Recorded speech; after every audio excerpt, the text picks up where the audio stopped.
Lin Bai, kamu membawa orang ke keluarga besar dan menghitung semua kekuatan yang mereka tahu. Kamu harus detail. Hercules, mulai hari ini, kamu akan bertugas masuk dan keluar dari Lin Floating City dengan stafmu. Dan kamu tidak boleh membiarkan orang yang mencurigakan masuk atau keluar dari Lin Floating City. Serigala kayu, aku akan memberimu tugas sekarang. Kamu belum mengungkapkan identitasmu. Pergi dan cari tahu apakah ada orang yang mencurigakan di kota ini. Mengikuti perintah Qin Yichen, kuil penguasa cahaya mulai beroperasi lagi. Di tubuh Qin Yichen di mana matanya berangsur-angsur meredup, kesadaran Qin Yichen telah digantikan dengan tiruannya. Seorang tukang yang telah bekerja di kuil penguasa cahaya berjalan keluar dari kamp, melihat sekeliling, dan naik ke udara. Karena identitasnya telah ditatap sampai mati, lebih baik untuk mengubah tubuh yang tidak mereka pandangi. Dengan cara ini, Qin Yichen bisa mendapatkan beberapa informasi tangan pertama. Anda tidak harus datang secara langsung, Anda bisa mendapatkan informasi penting, dan Anda juga bisa mengunjungi tempat kejadian secara langsung. Dengan pengaturan yang begitu cermat, suasana di kota terapung Lin tiba-tiba berubah. Dan di mana keluarga besar akan kehilangan kesempatan untuk setia seperti itu? Satu demi satu mereka berinisiatif untuk mengatur kekuasaan keluarga mereka sendiri, dan mereka terus mencari di dalamnya. Dalam pencarian mereka benar-benar membiarkan mereka menemukan beberapa orang yang ditempatkan di Mahkamah Agung. Meskipun ini tidak banyak berpengaruh pada situasi keseluruhan, akhirnya ada kesempatan untuk bekerja sama dengan Temple of Concern Transfer. Setiap keluarga bahkan lebih bersemangat, terutama setelah mereka membawa mata-mata ini ke kuil penguasa cahaya dan menerima hadiah dan pujian. Mereka melihat seseorang yang bekerja untuk kuil penguasa cahaya dan tidak lagi harus peduli dengan kemungkinan itu. Dari apa yang terjadi sebelumnya, pencarian kota terapung Lin lebih detail dan rajin. Qin Yichen mengendalikan tiruannya dan pergi jauh-jauh keluar, mencari semua kemungkinan petunjuk dalam kesannya, terutama jalan yang telah dia lalui sebelumnya. Qin Yichen dengan cermat mengamatinya. Kali ini bukan serangan. Qin Yichen sangat bijaksana dan mencari semua tempat di jalan ini di mana dia mungkin diamati. Qin Yichen tidak percaya bahwa orang-orang ini tidak akan melakukan apapun setelah mengetahui tujuan dan keberadaan mereka, dan hanya menebak kemana mereka akan pergi. Saat pikiran Qin Yichen muncul satu persatu, selama pencarian kelima, Qin Yichen melihat distorsi cahaya sekilas di langit. Segera berhenti, kesadaran Qin Yichen menyelidiki tempat itu. Setelah konfirmasi berulang kali Qin Yichen, dia menemukan tempat persembunyian ini. Satu langkah, tubuh Qin Yichen menghilang ke langit. Apa yang menarik perhatian adalah gunung gantung besar. Di puncak gunung, ada juga platform tinggi. Jika Anda melihat keluar dari sini, Anda bisa melihat semua lingkungan. Qin Yichen datang ke puncak gunung, dan alisnya sedikit berkerut.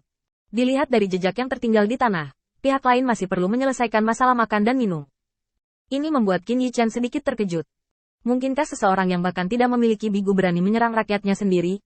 Berani berpartisipasi dalam konflik antara kuil penguasa cahaya dan Mahkamah Agung? Qin Yichen menghela nafas saat Qin Yichen jatuh, memejamkan mata, dan dengan sadar melihat sekeliling. Keluarlah. Karena aku bisa menemukan tempat ini, aku jelas bisa menemukan jejakmu. Metode yang sama ada di sini untukku, tetapi itu tidak akan berhasil dua kali. Wajah Qin Yichen tenang.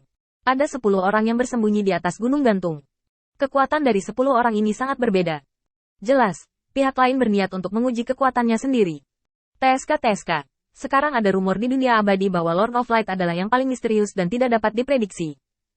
Awalnya aku tidak percaya, tapi akhirnya aku melihatnya hari ini. Kamu tidak berpikir bahwa kamu memilikinya. Berarti mencari jiwa, dan kamu bisa menangkap seseorang. Punya petunjuk. Mendengar suara ini, ekspresi Qin Yichen akhirnya melunak. 10 orang yang ditemukan olehnya jelas bukan lawan Qin Yichen. Bahkan jika Qin Yichen hanya memiliki kekuatan mendiang ksatria, di bawah berkah aturan dan aura dunia, bahkan jika kekuatannya dibatasi oleh klon, itu tidak orang-orang ini. Orang yang diabaikan olehnya ini jelas merupakan keyakinan bahwa orang-orang ini tidak melarikan diri dengan tergesa-gesa. Saat orang ini berbicara, Qin Yichen juga yakin akan posisinya, 10 langkah di belakangnya. Jarak ini sudah sangat dekat, dan pecahnya pertempuran mungkin hanya sesaat.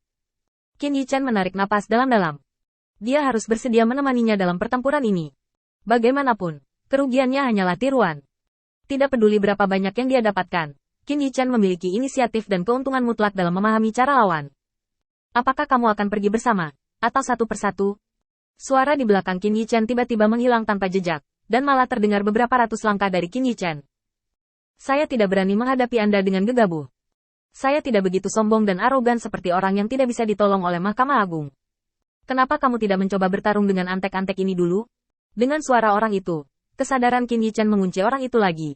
Tapi sayangnya, dengan hilangnya suaranya, kunci Qin Yichen benar-benar hilang. Qin Yichen mengangkat alisnya sedikit. Artinya ilusi. Dengan kekuatan jiwa Qin Yichen hari ini, di dunia ini yang tidak menghormati semangat kultivasi, itu harus dianggap sebagai kesadaran tingkat atas. Belum lagi itu setara dengan 12 dewa utama. Setidaknya itu adalah yang terbaik di bawah 12 dewa utama.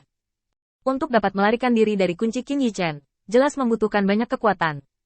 Yang terpenting adalah kunci aura Qin Yichen saat ini telah dibebaskan. Kecuali pihak lain juga memiliki sarana aura, tidak ada kemungkinan untuk membebaskan diri dengan mudah. Oleh karena itu, Qin Yichen mengaitkan cara lawan dengan ilusi. Karena sebagian besar didasarkan pada ilusi, berapa banyak dari apa yang saya lihat sekarang adalah nyata dan berapa banyak yang salah, itu terbuka untuk dipertanyakan. Melihat 10 orang ini bergegas satu demi satu, Qin Yichen sedikit mengernyit, telapak tangannya bergerak tanpa sadar. Xuan Bai Kuangblade bergerak di cincin penyimpanan sejenak, dan kemudian meletakkannya diam-diam. Di sisi Qin Yichen, angin sepoi-sepoi membelainya. Qin Yichen melihat pemandangan di depannya dengan ringan, dan menutup matanya. Suara angin datang dari telinganya, dan itu adalah angin sepoi-sepoi yang dia kendalikan setelah memahami aturan angin dunia. Di bawah keadaan bahwa klon tidak dapat mengerahkan kekuatan penuhnya, menggunakan kekuatan dominan dari aturan dunia adalah pilihan terbaik bagi Qin Yichen untuk memecahkan permainan.